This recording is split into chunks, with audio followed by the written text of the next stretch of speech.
Oke. Jadi kalau diajak sebuah kebaikan, kadang-kadang kita sering menunda. Tapi kita nggak tahu kalau jatah yakin usia kita tuh masih lama. Nah, next berikutnya. Jadi sesibuk apapun dengan urusan dunia, ujungnya wafat juga. Jadi menurut Quran surat Ali Imran 185, setiap orang yang bernyawa akan merasakan mati. Dan hanya pada hari kiamat sajalah diberikan dengan sempurna balasanmu. Barang siapa dijauhi dari neraka dan dimasukkan ke dalam surga, sungguh dia memperoleh kemenangan. Kehidupan dunia hanyalah kesenangan yang memperdayakan. Jadinya kita selalu diingatkan, buat diri saya sendiri nih, saya selalu diingatkan bahwa memang pastinya kita ujung-ujungnya akan wafat. Oleh karena itu, apa sih bekalnya? Jangan sampai nanti ketika dihisab, banyakkan dosanya daripada banyak amalnya. Nah, semua ini yang kita cari di dunia, kita kumpulkan, kita cari bagai kuda hari ini. Ujung-ujungnya kita akan tinggalkan. Jadi kita lebih sering mencari ketidakpastian dan lupa dengan kepastian itu sendiri, yaitu kematian. Jadi nanti semua yang kita kumpulkan hari ini, bukannya kita tidak boleh mencari, tapi apa yang kita kumpulkan itu bisa kasih membawa kita mendapatkan amal jariah nanti di akhirat. Kalaupun tidak, ini menjadi bekal, menjadi balik nama, istilahnya menjadi warisan yang nantinya mudah-mudahan tidak ada sengketa oleh keluarganya. Dalam arti, kita hanya memiliki sementara, karena dunia dan segala isinya itu adalah milik Allah. Kita hanya dititipin. Jadi akankah semua ini yang kita cari ini bisa bermanfaat untuk kita pun di akhirat, atau bekal ini bisa kita bawa selagi kita mengumpulkan ini.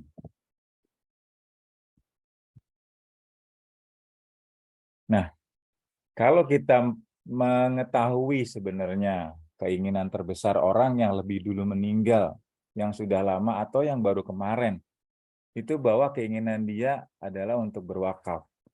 Quran surat Al-Munafikun itu ayat 10 itu khusus buat diri saya sendiri untuk diingatkan.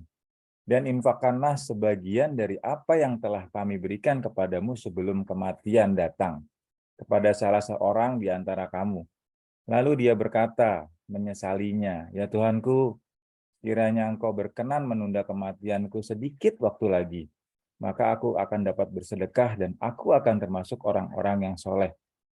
Artinya kan, apa ya, kita belum mengalami atau belum melakukan ini, belum meninggal. Kita tuh butuh sesuatu bekal sampai ada bahwa orang itu yang sudah meninggal itu ingin kembali lagi ke dunia hanya untuk bersedekah atau berwakaf. Karena mungkin mereka masih kurang amalannya. Jadi kalau boleh dibilang dihisap, pada saat nanti perjalanan kematian yang kekal abadi itu, masih ada 8 sampai 10 step kalau nggak salah, atau pos-pos tertentu. Begitu kita meninggal, masuk ke alam barzah, kemudian nanti akan ada hari kiamat, kemudian dikumpulkan, dibangunkan ke dalam oh, iya.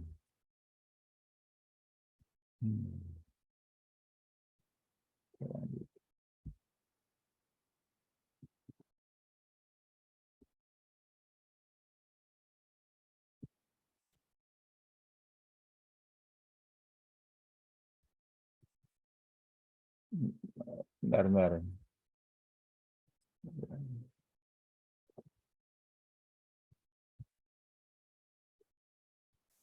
Ya lanjut ya. Nah,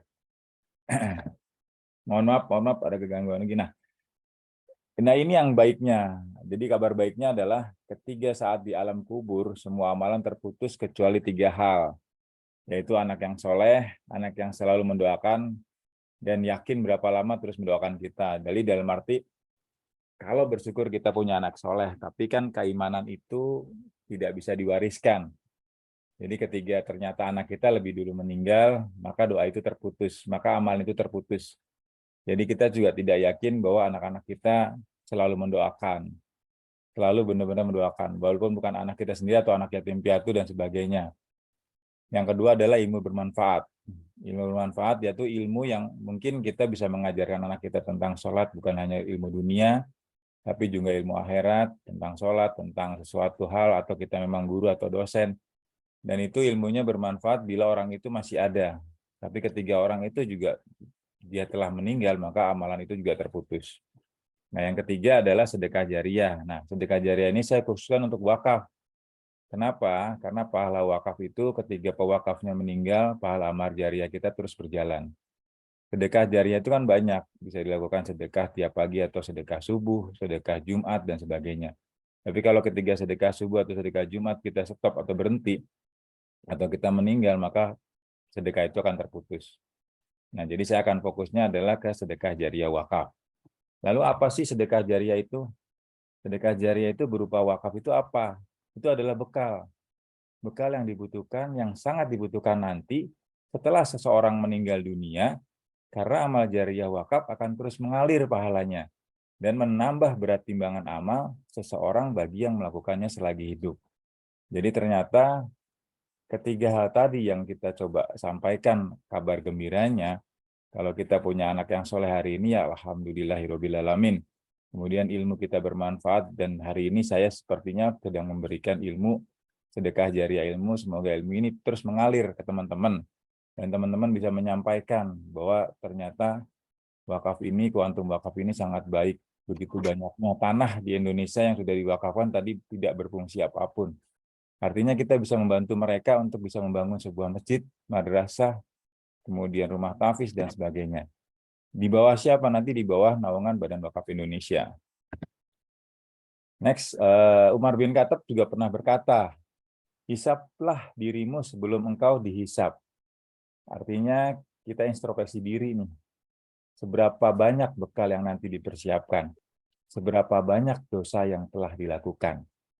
Andaikan saja hari ini atau bulan lalu kita meninggal dunia, dan hari ini kita menjadi almarhum atau almarhumah. Kira-kira kalau ditimbang, masih beratan dosa atau beratan amal?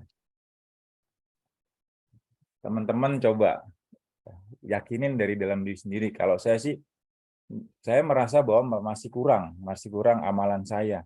Jadi apa yang harus saya lakukan dan saya persiapkan. Oleh karena itu saya coba mengajar tentang wakaf atau ilmu saya sedikit supaya menambah timbangan amal saya. Karena kita tahu semua yang kita lakukan bahwa itu benar atau tidak dulunya.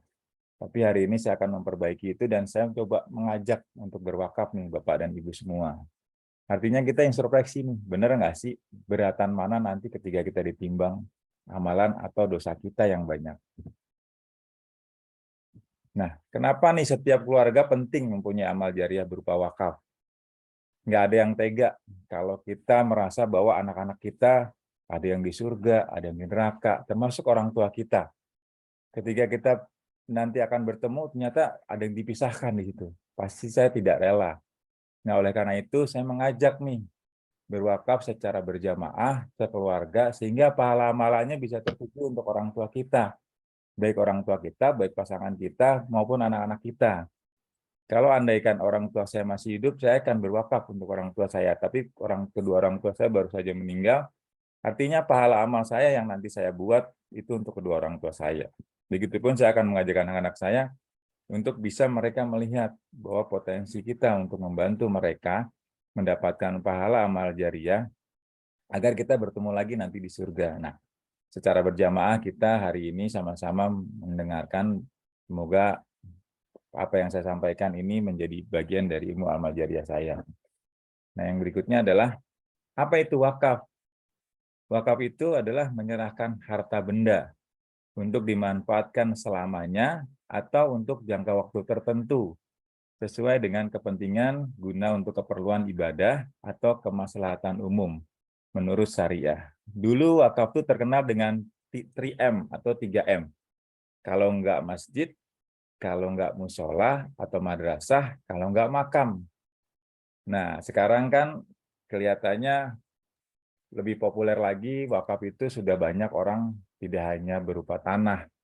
Nah, jadi ada wakaf uang, wakaf produktif, wakaf saham, dan wakaf kendaraan, wakaf hewan, dan sebagainya. Jadi wakaf itu adalah kita selalu bersyukur setelah kita menerima sesuatu dari Tuhan, baik itu kesehatan, baik itu rezeki yang uang, kita kembalikan lagi nih kepada Tuhan atau kepada Allah untuk nanti dimanfaatkan oleh umat.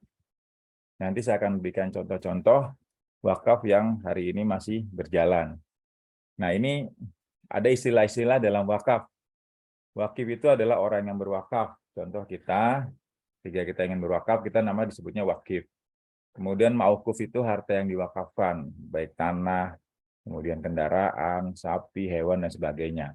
Kemudian mauquf alaihi itu adalah pihak yang menerima manfaat dari apa yang telah kita wakafkan. Misalkan wakaf kebun kurma, hasil kurmanya dimanfaatkan untuk yang menerimanya, kaum duafa dan sebagainya.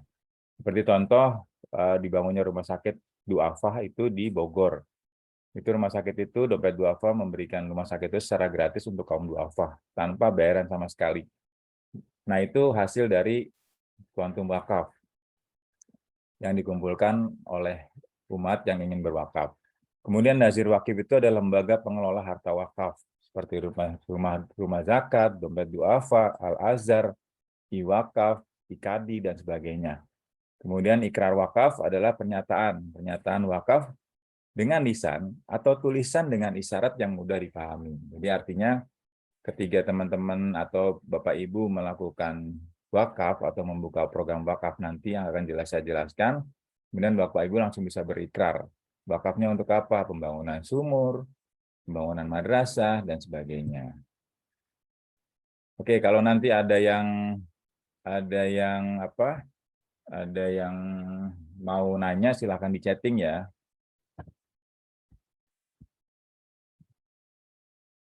Nah, ini contoh pertama masjid yang dibangun atas tanah wakaf oleh Nabi Muhammad SAW itu di pusat kota Madinah, merupakan tanah wakaf yang dibeli Nabi dari 2 orang anak yatim piatu yang dulunya adalah tempat menjemur kurma. Artinya memang kita sudah diajarkan bahwa manfaatnya, bahwa memang wakaf ini sudah diberikan contoh oleh Nabi Muhammad SAW, dan sahabat pun terus melakukan. Nah, sahabat sendiri, Sayyidina Umar, waktu itu mempunyai sebidang tanah atau memperoleh sebidang tanah. Kemudian dia menghadap Rasul untuk meminta petunjuk. Nah, ini salah satu sahabat yang memang dia satu-satunya yang pernah menjalankan syariat wakaf. Kemudian dia bertanya kepada Rasul, meminta petunjuk. Saya mendapatkan sebidang tanah di Kalbar, saya belum pernah mendapatkan harta sebaik ini. Maka apakah engkau perintahkan kepadaku? Kemudian Rasulullah SAW bersabda, bila kau suka, kau tahan pokoknya tanah itu dan engkau sedekahkan hasilnya. Tidak dijual, tidak dihibahkan, dan tidak diwariskan. Artinya manfaatnya terus berjalan. Kemudian pokoknya atau tanahnya tetap ada, tapi hasilnya bagian untuk umat yang membutuhkan. Kemudian ada lagi, ini contoh-contoh wakaf. Kita juga tahu wakaf sumur Ar-Rahmah Utsman bin Affan itu udah 1.400 tahun aset kekayaan Utsman pun sampai hari ini terus mengalir. Teman-teman pasti udah tahu, atau sahabat-sahabat atau Bapak Ibu udah tahu yang di sini.